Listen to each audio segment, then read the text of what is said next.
Following our discussion on the aesthetic wholeness of figures like Herder and Schiller, we now turn our attention to a different kind of philosophical battleground: the intense debates surrounding systematicity and its perceived link to nihilism in the works of Jacobi, Reinhold, and Maimon. These thinkers set the stage for much of what followed. So when you dive into Fichte, Schelling, or Hegel, looking for answers about the nature of reality, freedom, or God, you might feel a bit lost initially. It's like they're all shouting from the rooftops that the only thing that matters is building this one giant philosophical system. Everything else, well, it's just details, really. And not only do they seem to take this for granted, but they also assume this system has to be based on a single, unifying principle. Why? Why this obsession with everything fitting into one neat box? Why can't it be more nuanced? And here's the kicker: Kant himself wasn't exactly pushing for this kind of monolithic structure. So, how did these later idealists come to believe that completing Kant meant forcing his ideas into this single principle mold? To unravel this knot, we need to rewind the clock and look at the philosophers who were actually shaping the conversation around Kant when he first appeared, and who heavily influenced Fichte, Schelling, and Hegel. Thinkers like Jacobi, Reinhold, and Maimon. They're the key to understanding this peculiar emphasis on systematization. Now let's set the scene. Jacobi, Reinhold, and Maimon all lived in a time of intellectual ferment where everyone felt like human reason was under siege. They each had their own diagnosis for this crisis, but there was one constant element swirling around: this idea of monistic systematicity.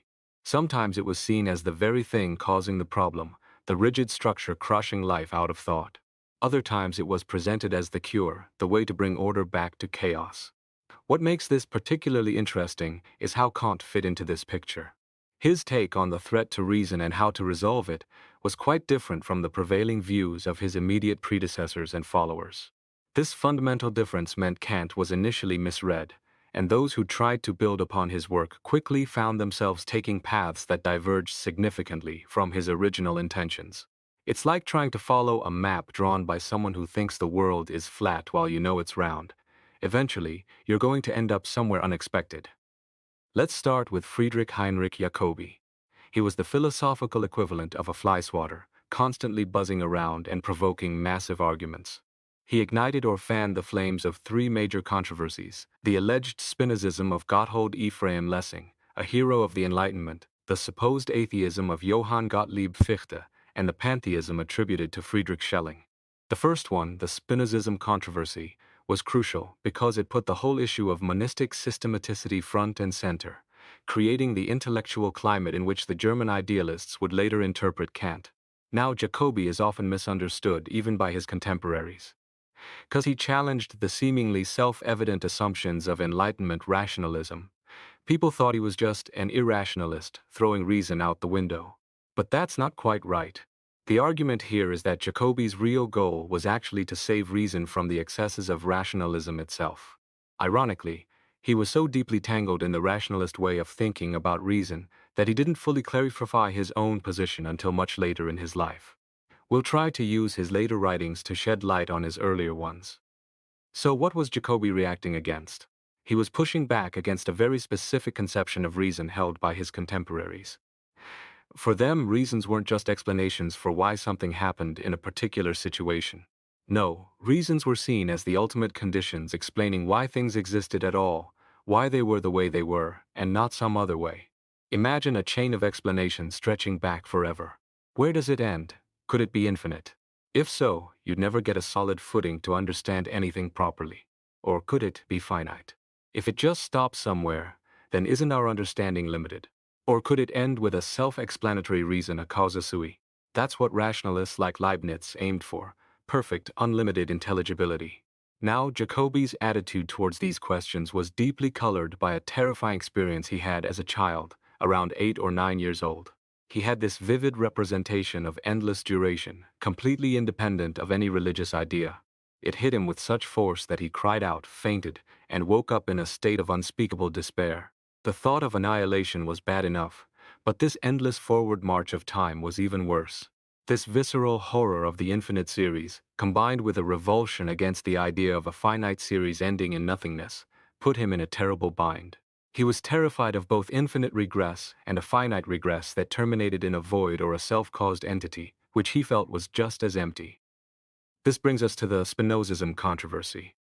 Jacobi essentially dropped the bombshell that Lessing, a recently deceased Enlightenment superstar, had confessed to being a Spinozist. Now, Spinozism was generally considered heretical and irreligious, so Mendelssohn and others were scrambling to figure out if Lessing really was one, and if so, whether his version was defensible and compatible with theism. But Jacobi's point went deeper. He argued that anyone who pursued rationalism to its logical conclusion, anyone who insisted on reasons as the ultimate explanatory grounds for everything, would inevitably be led down a dark path. This path, according to Jacobi, resulted in four interconnected dead ends. First, monism. Reality becomes one single substance or system. Second, atheism. Not because rationalism can't call its first cause God, but because Jacobi believed only belief in a transcendent personal God counted as true theism. Third, fatalism. Since rationalism explains everything through necessity and causality, it leaves no room for free will, only the blind operations of fate. We become observers, not agents.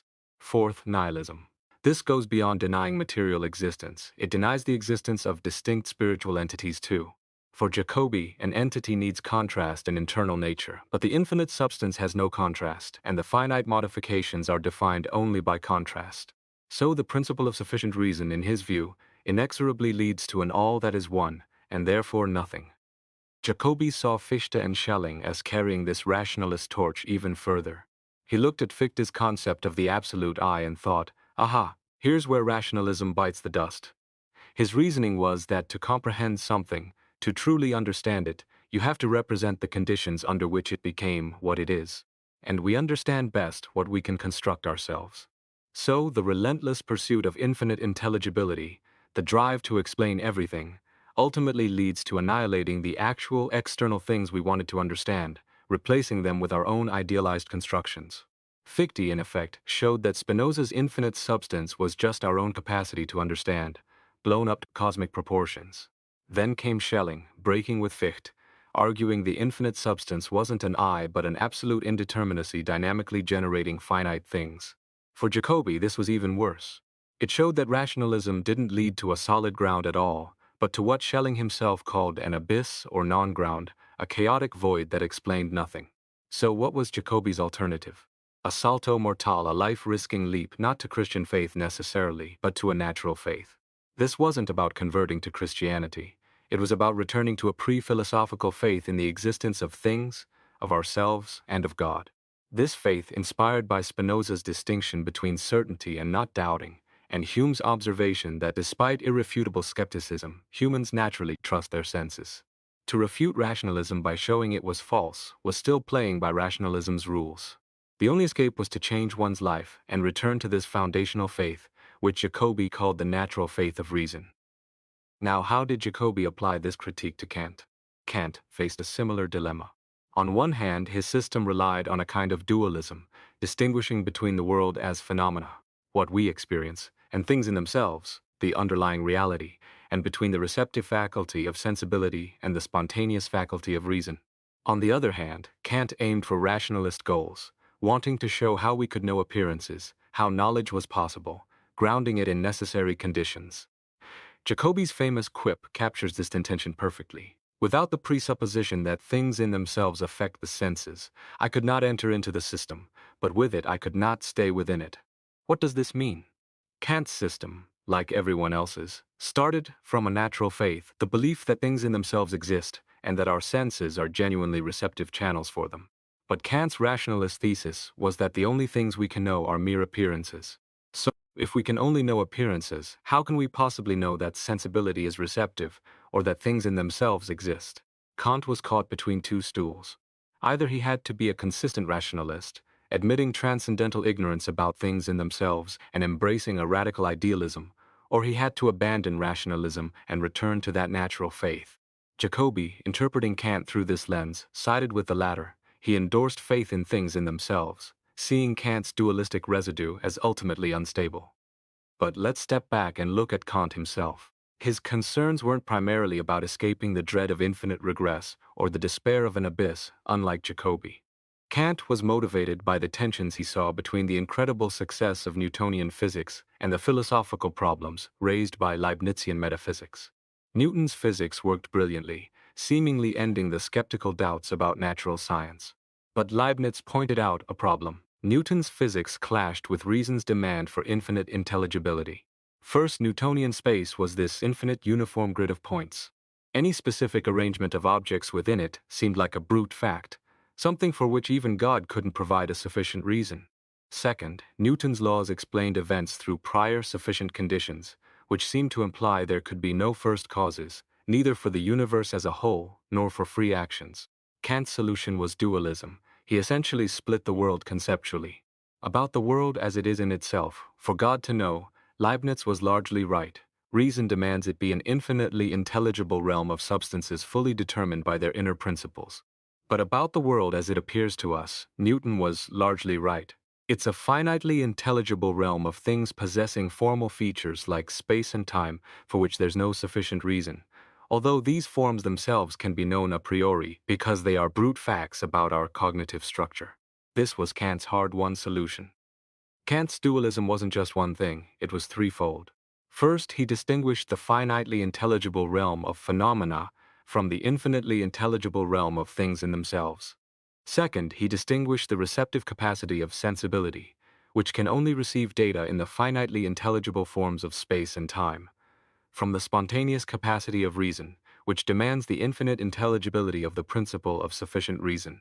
Third, regarding the intermediate faculty of understanding, he distinguished the matter of cognition, received through sensibility, from the forms of understanding, which could either be applied to matter to cognize phenomena or employed independently to think about things in themselves. Crucially, Kant's insistence on systematicity wasn't meant to dissolve these dualities into one.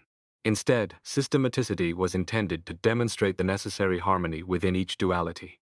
It showed how phenomena and noumena, receptivity and spontaneity, form and matter could coexist without contradiction. Systematization wasn't needed to ground intelligibility against doubt. Finite science and infinite morality were already secure in their respective domains. Rather, harmonization was necessary so we could inhabit both realms without despair.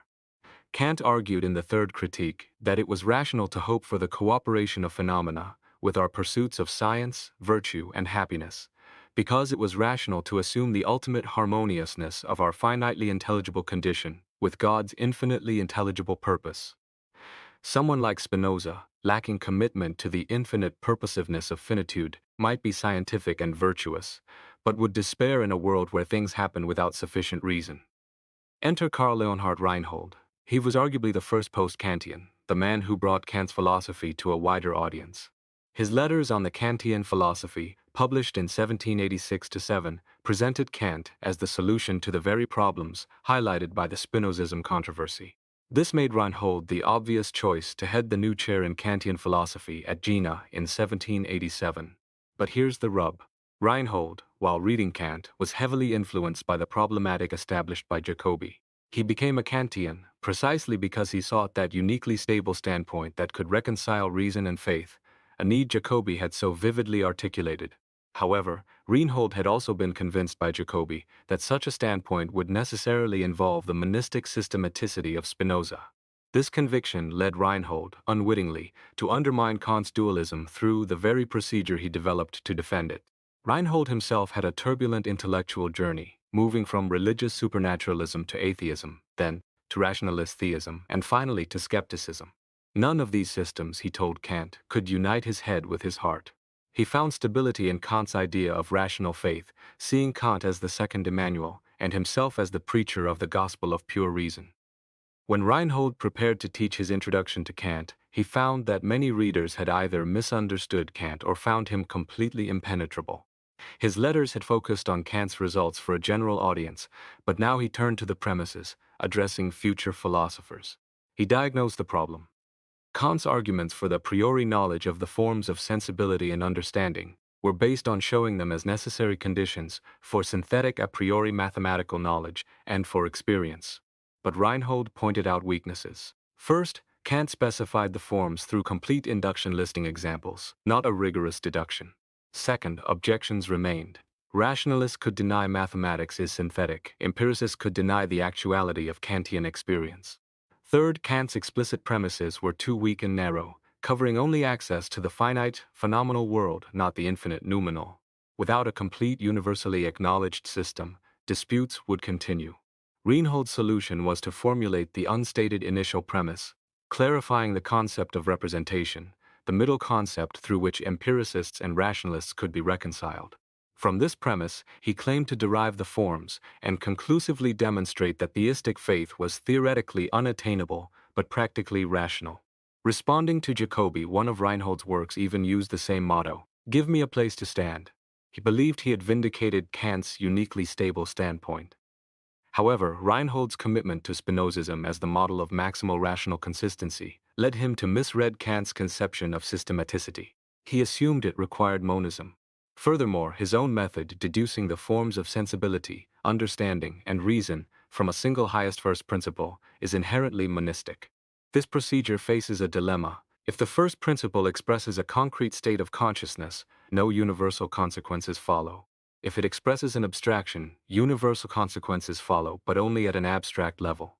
Construed monistically, however, it works. The first principle expresses the substance of all consciousness, and particular states are just modifications. But this undermines Kant's dualism. If the formal features of both sensibility and understanding are derivable from one root, the distinction between them weakens. Reinhold explicitly denied the dualism of cognitive form and matter, deriving them as mere abstractions from representations, leading to a new argument for the unknowability of things in themselves. For Kant, things in themselves were thinkable through the forms of understanding, distinct from the finest forms of sensibility, and were the ground of cognitive matter. For Reinhold, however, things in themselves were unrepresentable, because cognitive forms couldn't constitute even empty representations without matter. Things in themselves became unthinkable limits, not just unknowable grounds. By proposing to derive everything from a single principle, Reinhold questioned the finitude of the human mind and the intelligibility of the infinite. Now let's shift gears to Salomon Maimon. His background was vastly different from Jacobi and Reinhold. Born in Polish Lithuania, educated as a Talmudist, he was transformed by Maimonidean rationalism. He migrated west, encountering Spinoza, Leibniz, Newton, Hume, and finally Kant.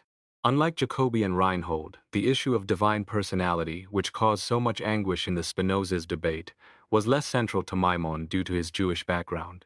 What struck him powerfully was the modern mathematization of physics.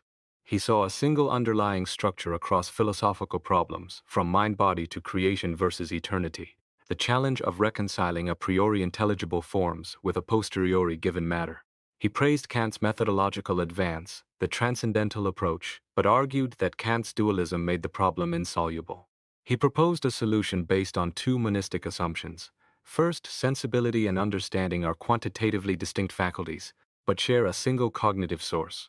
Second, finite understanding is formally, notionally, but not really distinct from infinite understanding, leaning towards Spinozism. How did Maimon arrive at this? Through a fascinating blend of medieval philosophy and modern physics. He looked to Maimonides, who characterized the divine mind through the unity of intellect, act of intellection, and object comprehended, a unity also achieved by the human intellect in action. Following Kant, he saw intellection as both a posteriori abstraction and a priori synthesis. This validated Maimonides. Formal synthesis was exemplified by mathematics, where intellect, activity, and object are one. Mathematics became the paradigm of infinite intelligibility, where we achieve something like creatio ex nihilo and are similar to God. Only this constructive interpretation of mathematics, Maimon believed, could explain how modern physicists comprehend the sensibly given by treating sensible qualities as infinitesimal quantities whose relations are law-governed ratios. This worked because sensations, passively received by our finite minds, were seen as infinitesimal degrees of an infinite mind's activity, and our finite minds as limited expressions of that same infinite mind. This explained both why sensations appear passively given to us finite minds, and why they are mathematically intelligible, allowing progress toward infinite understanding through self-reflection. This led Maimon to radically reconceptualize things in themselves. He rejected Kant's dualism, specifically the idea that finite understanding applies forms to unknowable matter.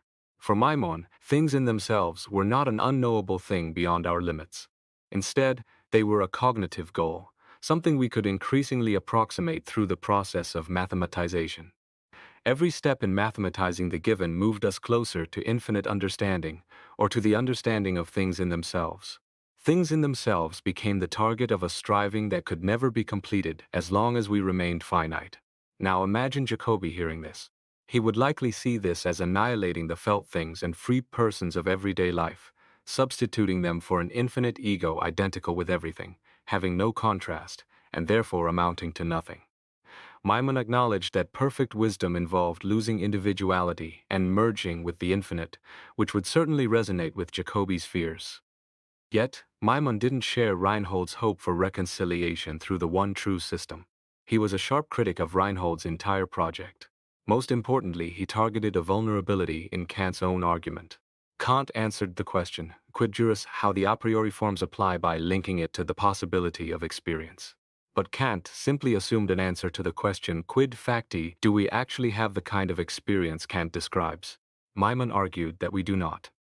He claimed that the form of causality, for instance, was neither sufficient nor necessary for our everyday causal judgments. We don't need the full causal principle to distinguish objective succession from subjective succession, and psychological factors could explain our causal beliefs. Thus, the dualism of form and matter persisted in everyday life, leaving skepticism unrefuted. Even in mathematics, dualism remained, though Maimon acknowledged the universality and necessity of mathematical knowledge. If experience required mathematization, then mathematizing mathematics required conceptualizing what is constructed in a priori intuition. The needed principle wasn't a highest principle, but a lowest principle to bridge the gap between form and matter. Maimon's position was dynamic. He was committed to the infinite intellect as the regulative goal of infinite striving, something finite minds could approach but never fully attain. Influenced by medieval Aristotelianism and Bruno, he even hypothesized a world soul, a principle of form actualization immanent within matter, distinct from God as the principle of all real possibilities. Some might think he only committed to God pragmatically for scientific progress. But no, Maimon argued that God's actuality was necessitated by the practical significance of the idea of infinite understanding in the exact sciences. He proposed a proof. Since God is the necessary condition for all objective, universally valid knowledge, and since we actually have such knowledge, at least in mathematics, God must be actual. He famously put it, without the Godhead the world cannot be thought, but without the world, the Godhead cannot be known. His dogmatism was strong regarding exact science, but problematic regarding everyday life, where skepticism was justified. The relationship between his critical philosophy and skepticism was like man and snake after the fall. He will strike at your head, but you will strike at his heel. The critical philosopher constantly reminds the skeptic of necessary principles, while the skeptic teases the philosopher about their lack of use. Thus, Reinhold's hopes for consensus remained unrealized. Maimon's rationalistic reason fulfilled Jacobi's worst fears, annihilating individuality, while his skepticism fulfilled Reinhold's, preventing consensus. So, what are the lingering questions left by these intense debates involving Jacobi, Reinhold, and Maimon? Essentially, they boil down to, can reason find a uniquely stable standpoint? And if so, would it be achieved through philosophy or against it? Would such a standpoint need universal acknowledgement, or could it be a private truth? And critically, does philosophy require this kind of monistic systematization? If it does, can it still leave room for the things, persons, and God of everyday life? Or does overcoming dualisms within philosophy create an unbridgeable gap between philosophical reason and ordinary reasoning? The German idealists offered one answer: reason is vindicated by constructing the one true monistic system. But as Franks points out, the goal here isn't just to criticize the idealists for misunderstanding Kant. It's to understand the historical and philosophical roots of that misunderstanding. Beneath the ongoing debates between strict Kantians and creative post-Kantians lie fundamental questions about the finitude of human reason. Can the rationalist dream of infinite intelligibility be salvaged, or is finite intelligibility enough? Appreciating the intricate answers given by Kant, Jacobi, Reinhold, Maimon, and others, along with their differing assumptions, is crucial for continuing to explore these persistent philosophical puzzles.